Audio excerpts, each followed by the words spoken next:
Hi, my name is Courtney. I've been a PT for over 5 years, and I'm doing a little series where I teach you how to make an online program. Now, with this online program, you're gonna have something that you can leverage. You're gonna have something you can always sell, okay? It is a finished product.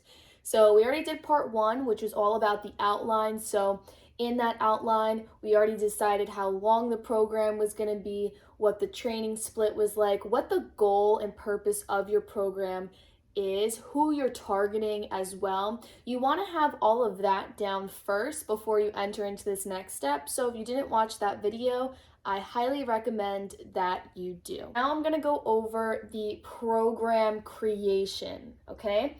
Now this is all going to be done on Excel or Google Sheets. I personally use Google Sheets. It's easy for me that way, but this part is essential. Like, this is basically your finished product. Like, you definitely need to get this done. And even if you're someone who doesn't want to create an online program, which you should always have something. But if you're just a one-on-one trainer who makes programs for your clients, I mean, this is just a great thing to know how to do instead of like writing everything down on a piece of paper. So a lot of trainers will be able to benefit from what I'm about to say. Now let's go into the spreadsheet. Okay, we're gonna jump right in. I've been using this spreadsheet for this spreadsheet template for a very long time, and it's worked out awesome. Okay, so for my program, I have a 9-week program, and this program is going to consist of 3 training blocks for me. So that means each training block is going to consist of 3 weeks of workouts. So at the bottom of your spreadsheet, you're going to want to make some tabs, and each tab should be a training block. So I have training block 1, block 2, and if I had room to write it, I'd have block 3 here at the bottom. Now, block 1 is going to have 3 weeks worth of workouts, and I already decided from the outline process that I was going to do 4 workouts per week, so that this one tab is going to have 12 workouts in it. Okay, and for labeling and creating this template, which you should create your own template anyway, what I'm going to do is I'm going to label it. So at the top, I'm going to write week 1, and then I'm going to write what kind of workout is it. So I write day A because it's the first workout of the week. I'm not going to write Monday because maybe this person might be doing their workout on Tuesday. So I just write day A, full body, okay? And if you were doing a different training split, lower body, you put lower body, upper arm workout, whatever. And then we're going to talk about how we're going to split up the columns. Just keep in mind, this is all just for week 1, day A. Now I have exercises, notes, reps, sets, RPE, rest, and weight listed out in the columns, okay? So let's go over the first column. The first column is exercises.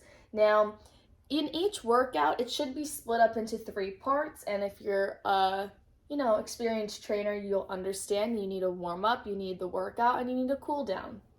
So for the warm-up, I typically spend 2 to 3 movements. These movements are going to be dynamic movements because it's a warm-up. So I'll put in 2 to 3 moves that will benefit the client to complete their workout, right? Warm them up for their workout. Then we're going into the workout. Now for the workout, maybe you do like 4 to 7 exercises for that. Again, you would just write squat, right? You write what it is. And then cool down. For cool down, I just put in 2 stretches to focus on, but of course I always encourage people to do more than just 2 stretches. But I give them 2 stretches that way they could be like, oh, I definitely know like where to start with my stretching, or I definitely need to stretch this out, right? So I leave that there. So that's how I split up the exercise column, okay? Now the next column over is going to be notes. And for this column, you can actually, if you want, put this into 2 different columns. So for this, you can put in a modify movement. So let's say you have a Bulgarian split squat, but you also want to target people who aren't as advanced. Maybe for the notes, you put in can substitute for a reverse lunge, okay? We could also, in this column or in a column right next to it, put in a tempo. So maybe you want to do like a 4-second negative squat. So for my notes here, as an example, for my squat, I put 4-second negative, and then I also wrote you can use a dumbbell or barbell, okay? So that's just an example there. Then heading on into the next column, we've got reps. So you got to tell them how many repetitions they're doing of that movement, how many sets. I mean, this is self-explanatory. And then also too, I will put rest in between actually the sets and the RPE, I believe.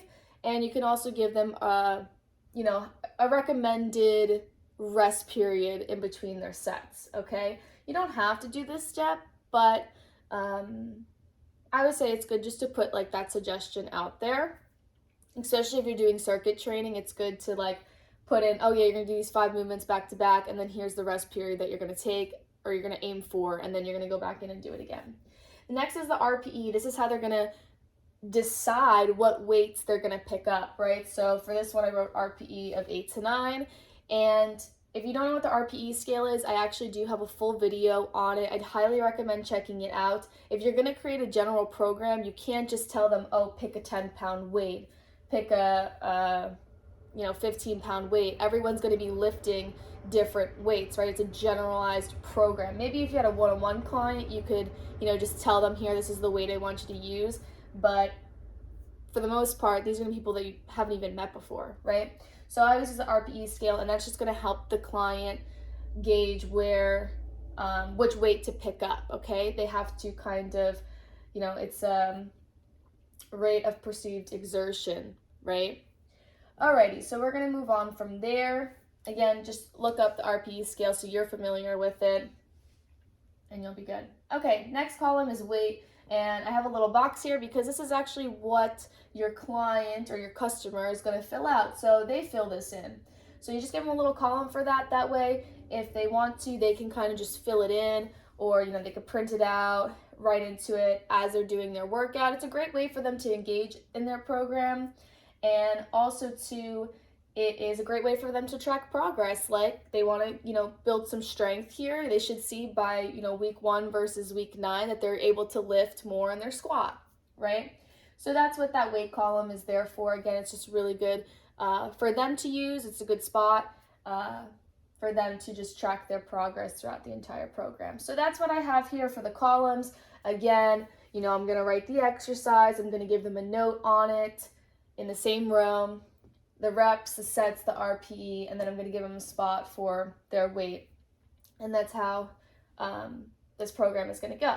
Now, when I go in with day B, so this is the second workout of the week, I'm going to do the same thing. I'm actually going to label this all over again, starting with the red, right? So I'm not going to put week 1, but I'm going to put day B. And I'm going to fill it out: exercise, notes, reps, sets, RPE, weight. Again, that's why I have an orange line here. So this exact copy, you're going to copy it down to day B. Then I have the purple because you're still going to have that same setup: warm up, workout, cool down. You want to make sure that your program's consistent. You don't want to have warm-ups for some days and then not warm-ups for other days. Just keep it really consistent. Also too, if you're going to do 2 to 3 if you're going to do 2 movements, let's say, for your warm-up, keep that consistent throughout your program. You want to have 2 warm-up movements at least, okay? And then for the pink, again, that's you filling out the rest, right? So that is how you're going to do your training program. And then you'll go ahead, you'll do day C, day D, maybe day E if you have 5 workouts for that week. Now, once week 1 is done, what you're going to do is you're going to write week 2, right, in the same sheet. You're just going to scroll all the way down, keep everything organized.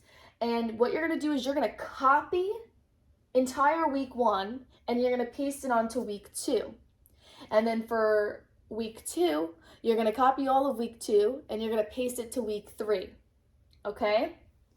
Because if you're doing a progressive overload program, in the same training block, you're going to be doing the same exact exercises. So week 1 is going to look very similar to week 2. Week 2 is going to look very similar to week 3.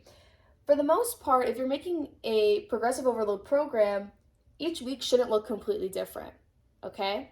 So that is why it's super nice to use the Google Sheet, because you can just easily copy and paste. Now, what will change is your reps, sets, maybe rest, and the RPE scheme. Okay, so you're gonna copy and paste it, and then after, then you're gonna scroll through each of the weeks and you're gonna make sure that for the movements you change this scheme. That way, again, it's progressive overload.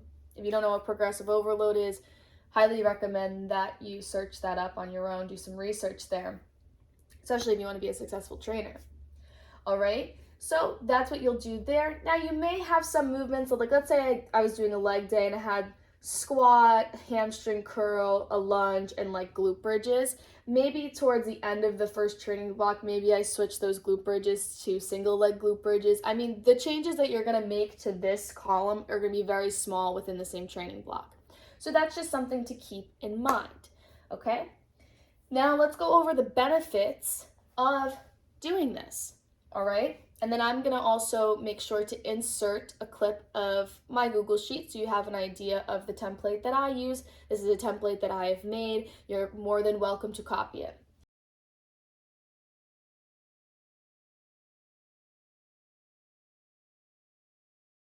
All right, so the benefits, it's an easy copy and paste, right? For progressive overload, we just talked about that.